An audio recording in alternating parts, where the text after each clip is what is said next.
Yopougon Bonikro. Ici, la famille Doumbia est encore sous le choc. Après le passage de la forte pluie qui s'est abattue sur la ville d'Abidjan, dans la nuit du vendredi 4 au samedi 5 juin 2021. Cette pluie a occasionné la mort de 3 personnes, un couple et leur fillette de 2 ans. La douleur et la tristesse peuvent encore se lire sur les visages. Yacouba Doumbia, membre de la famille, revient sur les circonstances du drame. Dans la nuit du vendredi, samedi, on était couchés. Il y a eu éboulement.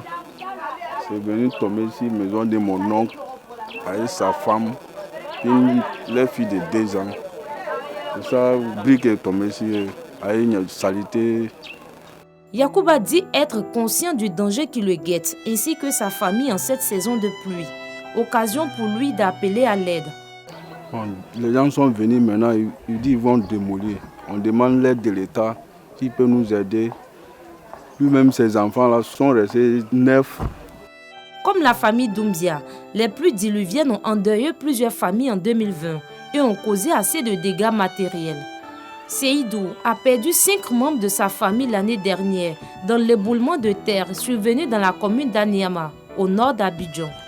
Assis dans son canapé ce mercredi 9 juin, soit 1 an après le drame, Seydou regarde sur son smartphone les photos de ses défunts enfants. Leurs souvenirs appellent des larmes.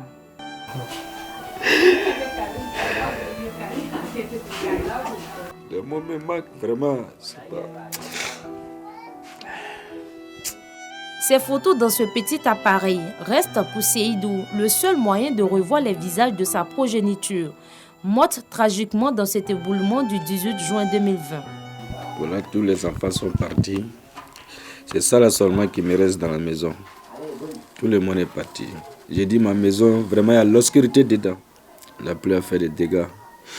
Vraiment, ça m'a rendu la vie difficile, franchement dit. À Anyama-Djamé, nouveau quartier, nous retrouvons Maurice Sanogo, un autre sinistré d'Anyama Derrière-Aïe. C'est ici qu'il vit depuis le sinistre. Sanogo, lui, a été sauvé de justesse dans cet éboulement. Par contre, sa femme et ses 3 garçons ont péri dans l'incident. La pile là, elle a gâté ma vie. Il a gâté tout ma chose dedans à la maison même. Bon, j'ai perdu toutes les choses. Au pire, j'ai perdu mon enfant. Au pire, j'ai perdu 3 enfants sur les champs. Même à l'heure actuellement, je ne sens pas bien.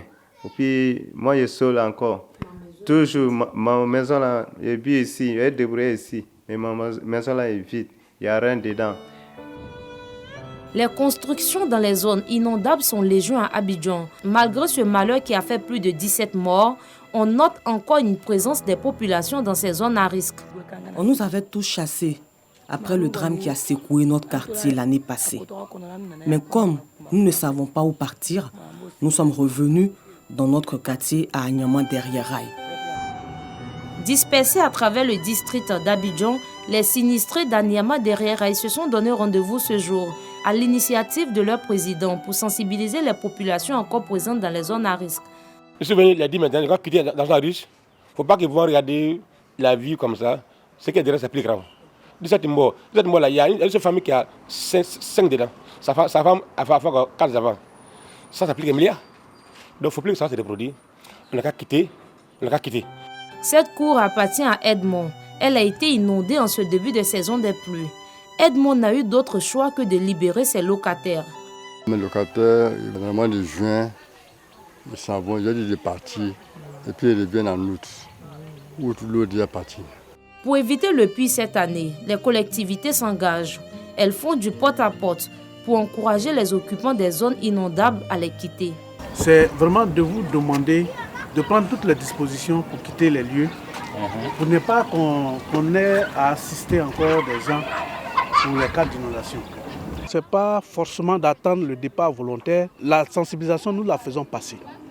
En attendant qu'on ait vraiment les moyens adéquats pour réaliser les travaux de drainage conséquents. Quand on aura ces moyens, je pense qu'on va faire peut-être la démolition de toutes ces maisons qui sont là. Mais pour l'heure, nous sensibilisons les personnes pour ne pas qu'elles restent dans l'eau. Des politiques de relocalisation des populations sont déjà en cours de maturation. D'abord, on a fait le répertoire des différents sites. On a vu également les risques que les populations couraient. Et puis on a également identifié, pour en tout cas la plupart du temps, les zones où on pouvait les recaser, c'est-à-dire les églises, les mosquées, les espaces de jeu en cas d'inondation.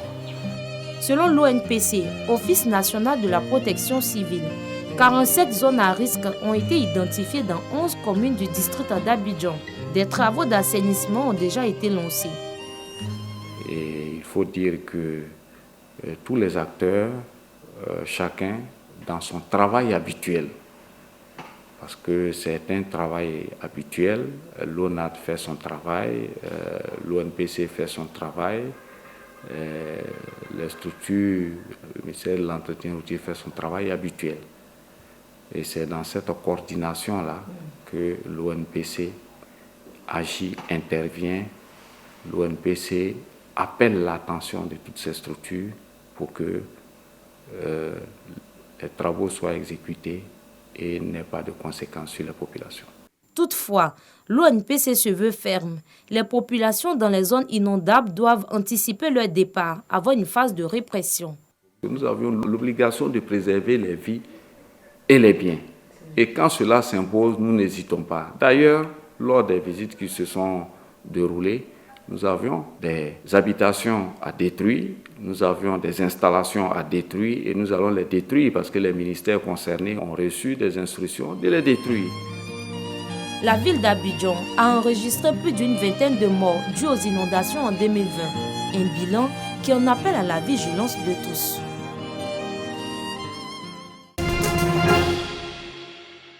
Collège moderne Aris d'Adjamé, 7h ce matin. Les élèves sont en rang pour rejoindre les salles de composition. Ces candidats au brevet d'études du premier cycle BPC sont confiants. Oui, je suis prête pour les compositions. Je vais travailler dans toutes les matières parce que je suis très prête. Oui, je suis prêt. Nous sommes tous prêts là pour valider cet examen. Je travaillerai dans les matières d'orientation, physique, maths et français. Pour ce premier jour d'examen, les candidats au BPC reçoivent le soutien de la ministre de l'Éducation nationale et de l'alphabétisation, accompagnée du premier magistrat de la commune. C'est un honneur pour notre commune. Bonne chance à tous ces élèves qui vont concourir ce matin. Pas seulement à Djamé, mais sur l'étendue du territoire national. Direction la commune du Plateau. Ici, le groupe scolaire Emmanuel Dioulo est un centre réservé aux malentendants et malvoyants. Daniel Bi-Eitier, président du centre, donne des précisions sur la méthode de composition de ces élèves en situation de handicap.